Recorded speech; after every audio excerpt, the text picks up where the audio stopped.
Ontario is dragging Canada down. Here's the truth. Ontario's leading Canada, but not in a good way. Not like it used to. We now have the highest unemployment rate in the country.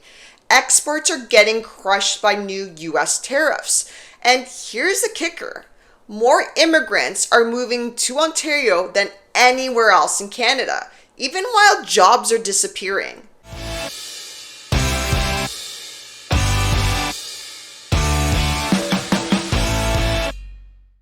I'm Linda, one of the Ragona sisters, and around here, we keep it real. Make sure to like, share, and subscribe because I'm breaking down what no headline will tell you. This video is for you if you're a buyer, investor, or just sick and tired of feeling stuck in this market. Ontario's unemployment just hit 7.8%. This is the highest in Canada right now. And yet we're still welcoming nearly half of all new immigrants. Make this make sense. Now let's break this down, shall we? In June of 2025, Ontario officially took the top spot for unemployment. We're even ahead of provinces like Newfoundland and PEI, who usually carry that weight. That's not just a fluke, it's structural. We're being hit with tariffs across energy, aluminum, steel, and auto. And because Ontario is the manufacturing backbone of Canada, it's getting hit really hard, not like any other province. Think about this. 20% of Ontario's exports are now under US tariffs. That means massive trade friction, lost contracts, and thousands of jobs on the line. The Financial Accountability Office just released projections saying Ontario, they'll lose over 68,000 jobs in 2025. If we don't fix our tariff issue. This is a bigger number, up to 119,200. That's just under 120,000 jobs. And that's in 2026. And yet, we are still the number one landing spot for newcomers to Canada. That's not speculation. Over 42% of all new immigrants came here last year, mostly into the GTA. That explains why these areas are changing so fast. The Greater Toronto area is ground zero. And in 2024, most of them settled in Toronto, Peel, York, Durham, or Halton. Now ask yourself, if Ontario has the highest unemployment and the deepest tariff exposure, what jobs are these new arrivals going to find? Like really, this is frustrating. Now, this part is also important. We're not blaming immigration. We're blaming bad policy layering crisis over crisis that we've had for so many years. Canada needs healthy, balanced immigration, but when you pair it with that unemployment rate at 7.8% and a record population growth in a province, it's like flooring the gas while the engine's overheating. It makes no sense. And if you're thinking, well, at least the real estate market is picking up with more people, that's not quite how it's playing out now. Coming up, I'll show you which Ontario towns are already slashing jobs. But first, let's talk sectors. Auto manufacturing under threat, steel production hit, construction slowing, and now the service sector is wobbling too, because when blue-collar jobs vanish, spending disappears. In Windsor, one of Ontario's most trade-sensitive cities, we're already seeing layoffs across automotive plants. In Hamilton, steel orders are way down. In Oshawa, temp agencies are getting really quiet. Auto manufacturing, major parts of the Greater Toronto area rely heavily on just-in-time supply chains. A single tariff can throw off the cost balance for the entire factory. That factory delays orders, workers get hours cut, and local spending drops. And then real estate takes a hit, not because interest rates changed, but because the job base shrank. And that is the invisible shift that most people miss. But we're adding thousands of people every month? Yeah, doesn't make sense. Here's something not many people realize, and adds another reason why Ontario is the problem child of Canada. Ontario is leading as the steepest housing correction in Canada. That scale of decline is unheard of. Even BC did far better. Ontario saw up to 26% price decline. You feel that squeeze? So do the buyers, so do the tenants, and so do your neighbors. What we're seeing in Ontario isn't a local hiccup. This is a systematic pressure building over years, now converging all at the same time. The question on everyone's mind is, how did we get here? Well, it starts with over-reliance. Ontario has long been the economic engine of Canada, home to over 38% of the population, producing about 40% of the national GDP. But being the engine means when the gear seize, the entire machine feels it. Housing demand isn't just about interest rates, it's about economic confidence. When people don't feel secure in their income, they don't move, they don't upgrade, and they sure as hell don't make any risks. Right now in Ontario, confidence is very fragile. Talk to any mortgage broker. The pre-approvals are way down. Talk to contractors. Renovations are being paused. Ask local agents. This eerie silence between listings and offers. And what's worse, many of these buyers are dual income households. Professionals, not the stereotype of struggling low income renters. These are middle class families frozen out not because of prices, but because of instability. Let me share a real conversation I just had last week.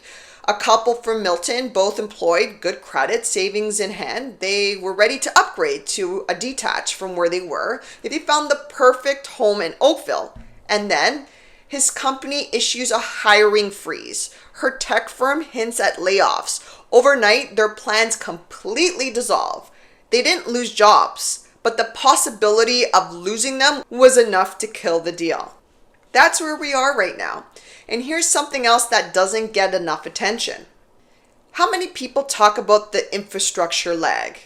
Transit, healthcare, schools, even basic services are falling behind the population curve. When newcomers arrive, the system stretches, but it doesn't always stretch evenly. Meanwhile, on the construction side, construction is slowing, builders are nervous, approvals are backlogged, and with materials still facing cost spikes, especially steel and energy from tariff pressure, new housing isn't filling the gap fast enough. And let's not forget, banks are really holding their money tight and not lending out credit to very many people. So we get all this bizarre tension, add that all together, and what do you get?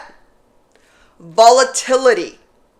Just pure uncertainty. And that is the worst environment for everyday buyers and sellers to navigate through.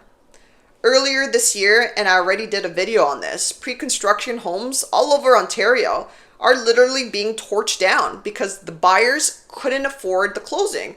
Insurance fraud, desperation, maybe both, but it's happening. Let's talk about something a lot of people underestimated. When we first started hearing about new US tariffs, the general reaction from many Canadians was, it won't really affect us. People assumed the impact would be isolated, felt only by big corporations, but look around.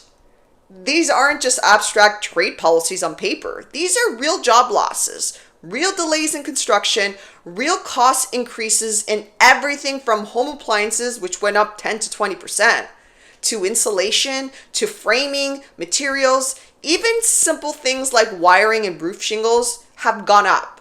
And that's the quiet part nobody said out loud. Tariffs don't just hit exporters, they hit every layer of the supply chain, and eventually they hit you and me. So yes, tariffs impact Canadians massively. Every single one of us. And Ontario, because of how interconnected our industries are, is at the center of the storm. You feel it when people don't buy. You feel it when a renovation quote comes in 30% higher than last year. And I've been hearing that quite a few times. And that's the real story. Not just the policies, but the pain that flows from them. Even with all this chaos, Canada's federal government is still projecting steady growth. On paper, of course. But dig deeper. FAO says Ontario's GDP is expected to grow just 1.2% this year, half of what was forecasted. That's not growth. That's called survival mode. Let's face it, Ontario's economy isn't growing like it used to. Our real GDP might be up just slightly, but with over 3 million more people, the economy feels today like where we were 4 years ago. In plain terms, we're not getting richer. In fact, we're just getting more crowded. Real per person income, barely budging. That's not growth, that's treading water. And while other provinces like Alberta and New Brunswick are technically more exposed by tariffs by percentage of GDP, Ontario stands alone in absolute scale. We're talking 200 billion in annual exports, 20% of which are now under tariff risk.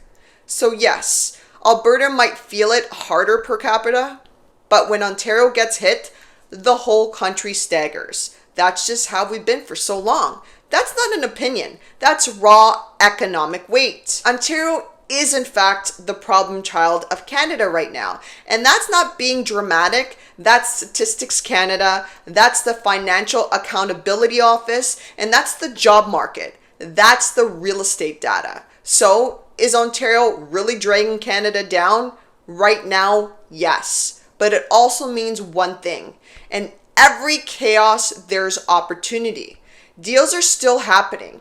Not everywhere, not in every price point, but the ones who are informed, they're making the most strategic moves. Reality is, many homeowners are holding properties 2021 and 2022 at peak valuations, barely breaking even or dipping into negative cash flows because of rate hikes. Some are selling, others are refinancing, some are getting creative, adding secondary suites, turning basements into units, moving in family members to offset mortgages. So what does this mean for you? It means your real estate strategy can't just be emotional. It has to be informed. And if you're thinking long term, this is where opportunity lives. Smart money is moving quietly. Investors looking for inflation hedges, retirees protecting their capital gains, and families rethinking retirement planning altogether by watching Ontario right now. Downturns don't just test markets, they reshape them. And the people who understand passive income, cash flows, and investing in a downturn, they're the ones that come out ahead. So what's the real takeaway here? Ontario is in a moment, a big one, maybe the biggest we've seen in a decade.